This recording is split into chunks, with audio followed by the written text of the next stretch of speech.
Aku membuang peribadatan kepada patung-patung, dan aku beriman kepada Allah yang Maha Perkasa.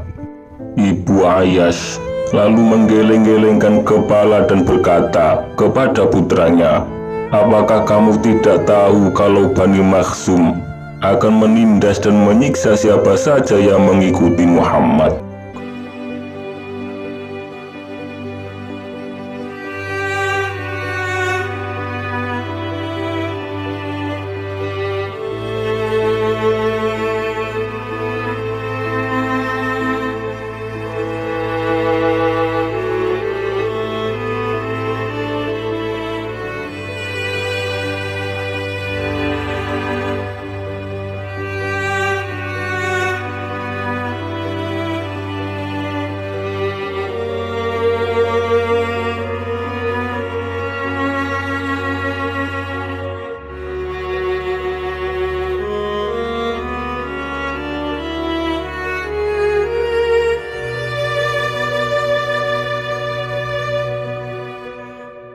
Islam hadir di tengah-tengah masyarakat Mekah pada awalnya sebagai sesuatu yang gharib atau aneh.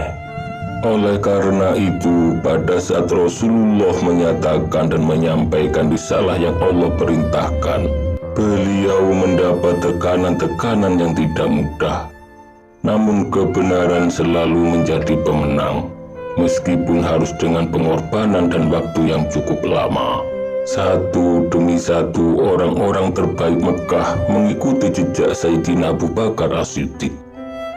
Walau harus dengan kepayahan dan mendapat siksaan, sebagaimana Sayyidina Utsman bin Affan yang hampir kehabisan nafas saat diasapi layaknya tembakau di dalam gulungan tikar oleh kerabatnya sendiri.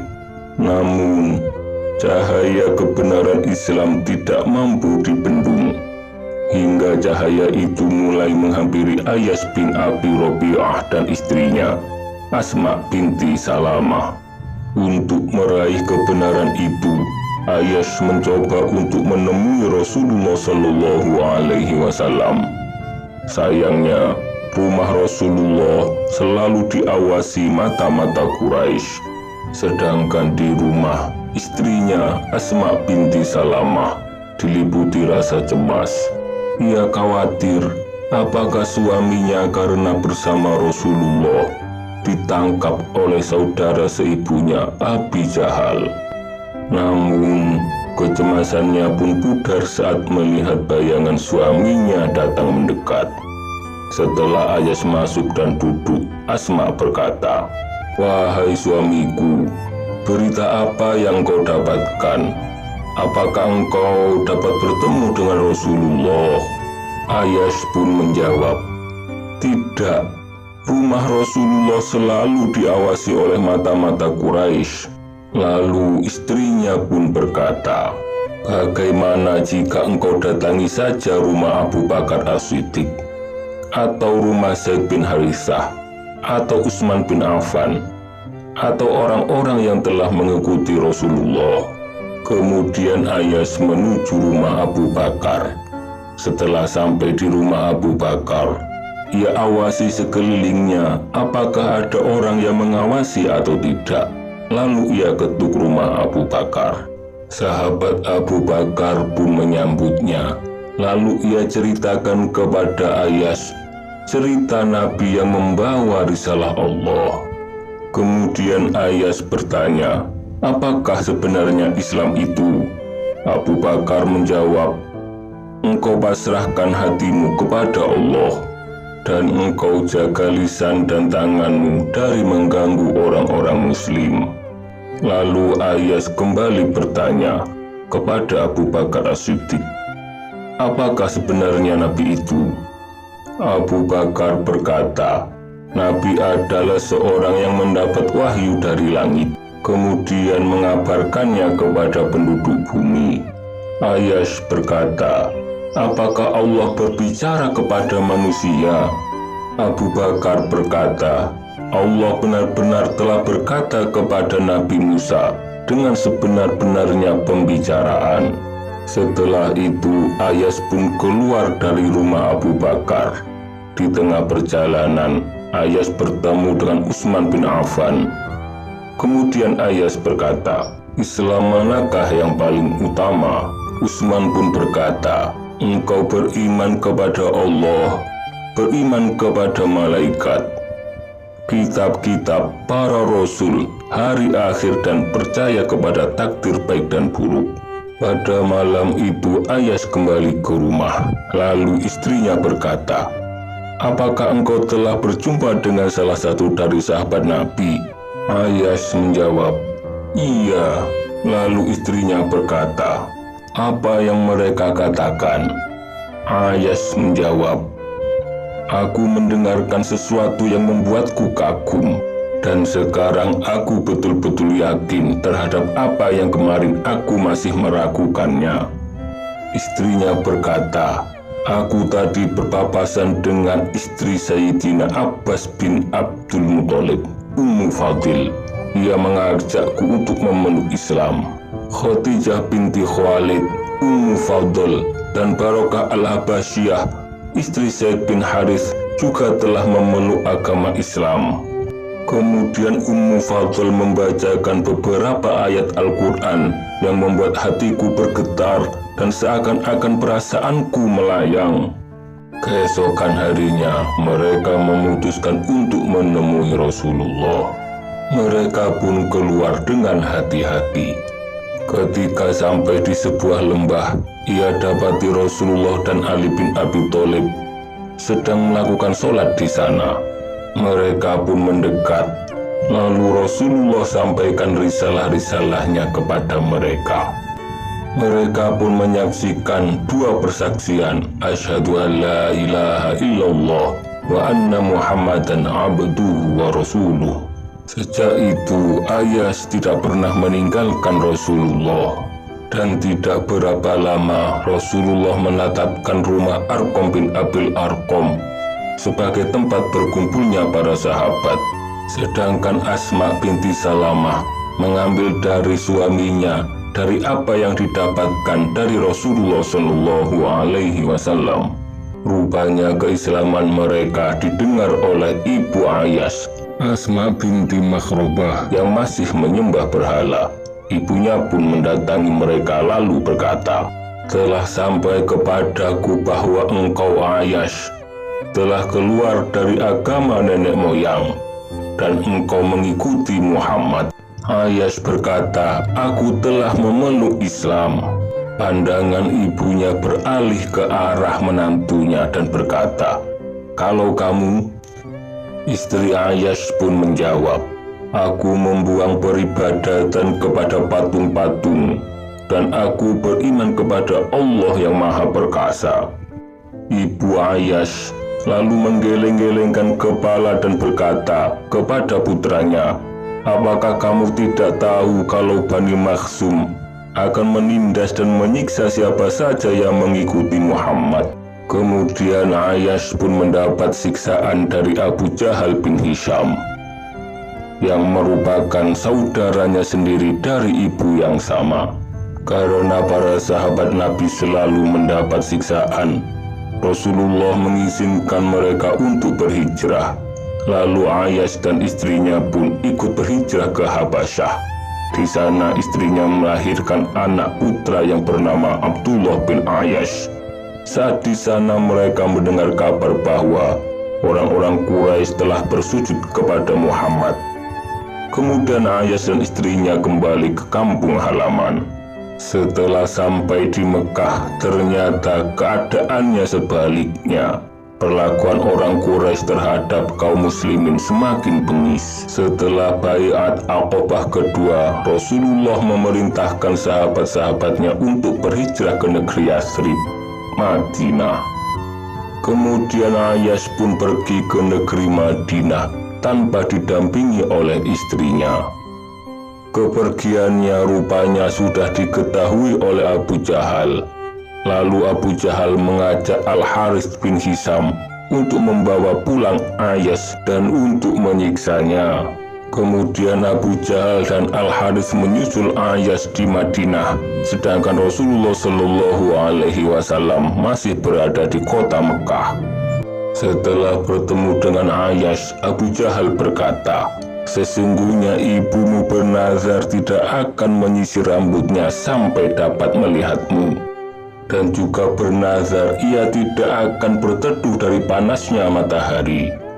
Lalu Umar memisahkan mereka dan berkata kepada Ayas, "Demi Allah, sesungguhnya mereka akan memfitnahmu agar engkau kembali kepada agama mereka.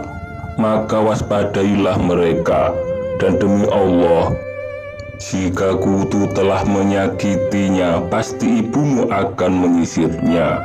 Dan jika panas matahari telah dirasakannya sangat panas, pasti ibumu akan berteduh." Karena kecintaannya terhadap ibunya, Ayas berkata, "Aku akan bebaskan sumpah ibuku, sekaligus aku akan mengambil hartaku yang tertinggal." Lalu Umar berkata, "Demi Allah, engkau tahu bahwa aku sebagian dari orang Quraisy yang paling banyak hartanya. Sebagiannya akan aku berikan kepadamu, tapi engkau jangan pergi bersama mereka." Namun Ayas telah memutuskan akan pergi bersama mereka. Umar berkata, "Jika memang engkau harus pergi, bawalah untaku ini. Ini adalah unta yang bagus dan cepat larinya. Engkau jangan turun dari punggungnya. Jika mereka mengganggumu, maka selamatkanlah dirimu dengan menaiki kendaraan ini." Ayas, Abu Jahal, dan Al-Harits kemudian kembali ke negeri Mekah.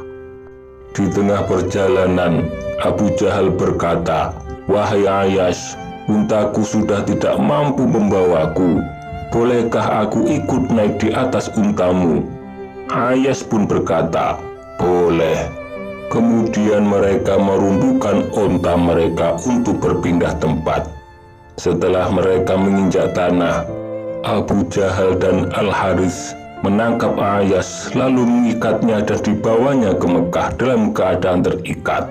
Setelah sampai di Mekah, Abu Jahal berkata, "Wahai orang-orang Mekah, harusnya seperti inilah cara kalian memperlakukan orang-orang bodoh kalian, sebagaimana yang telah aku lakukan kepada orang bodohku ini." Kemudian Ayas langsung dimasukkan ke penjara yang tidak beratap bersama Hisham bin Al-As. Setelah Asma binti Salamah mengetahui keadaan suaminya, ia kirimi makanan dan minuman kepada suaminya dan rekannya Hisham bin Al-As dengan setia dan sabar. Setelah Asma binti Salamah, istri Ayas, mendapat kabar gembira bahwa di perang Badar, kaum musyrikin Quraisy mengalami kekalahan. Bahkan pembesar-pembesarnya pun terbunuh, termasuk Abu Jahal. Kabar baik lainnya bahwa tokoh Bani Makhzum, Umair bin Wahab, dan Al-Walid bin Walid yang dulu sangat bengis telah memeluk Islam. Harapannya pun tumbuh. Meskipun kemenangan telah didapat di Madinah, Rasulullah tidak pernah melupakan sahabat-sahabatnya yang masih tertinggal di Mekah dan mendapat siksaan. Rasulullah Shallallahu Alaihi Wasallam bersabda, "Siapakah yang dapat membebaskan Ayas bin Abi Rabi'ah dan Hisham bin Al-As untukku?" Al-Walid bin Al-Walid bin Al-Mughirah berkata, "Aku, wahai Rasulullah." Lalu Al-Walid pun pergi menuju ke kota Mekah, sedangkan Rasulullah di Madinah membaca doa qunut di dalam sholat. "Allahumma nji Ayas bin Abi Rabi'ah, Allahumma nji Salamah bin Hisham, Allahumma nji Al-Walid bin Walid, Allahumma nji al-mustad'ifin minal mu'minin." Ya Allah, selamatkanlah Ayas bin Abi Rabi'ah. Ya Allah, selamatkanlah Salamah bin Hisham. Ya Allah, selamatkanlah Al-Walid bin Al-Walid. Ya Allah, selamatkanlah orang-orang lemah dari orang-orang mukmin. Lalu mereka dapat berkumpul dengan Rasulullah hingga Rasulullah wafat. Setelah itu, ia mengabdi kepada Khulafaur Rasyidin, Sayyidina Abu Bakar dan Sayyidina Umar. Ketika Sayyidina Umar menetapkan genderang perang Yarmuk atau perang Yamamah, sahabat Ayyas bin Abi Rabi'ah yang dulu pernah membunuh sahabat Al-Haris bin Yazid karena salah sasaran, sahabat Al-Haris bin Hisham yang dulu pernah menyekap Ayyas, serta sahabat Ikrimah bin Abi Jahal yang dulu selalu membenci Islam untuk menebus dosa-dosa mereka di masa lampau. Dan karena kerinduan mereka terhadap Rasulullah, mereka jadikan diri mereka tentara-tentara Allah sampai darah penghabisan. Setelah perang usai, kemenangan pun berada pada pihak Muslim. Namun Al-Haris, Ayyas dan Ikrimah mendapatkan luka yang sangat parah. Karena merasakan kehausan yang sangat, Al-Haris meminta air untuk diminum. Ketika melihat ke arah Ikrimah, ia dapati Ikrimah dalam keadaan yang sama.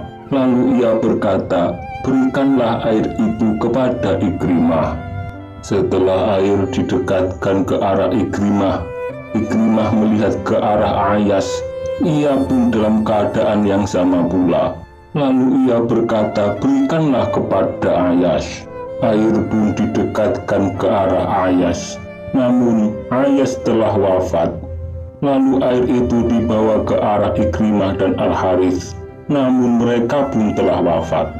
Meskipun keadaan mereka sangat payah dan membutuhkan, mereka masih memikirkan kepentingan orang lain, hingga mereka menjadi syahid dalam kedermawanan, mati dalam kebaikan di atas kebaikan, kebaikan yang berlipat-lipat.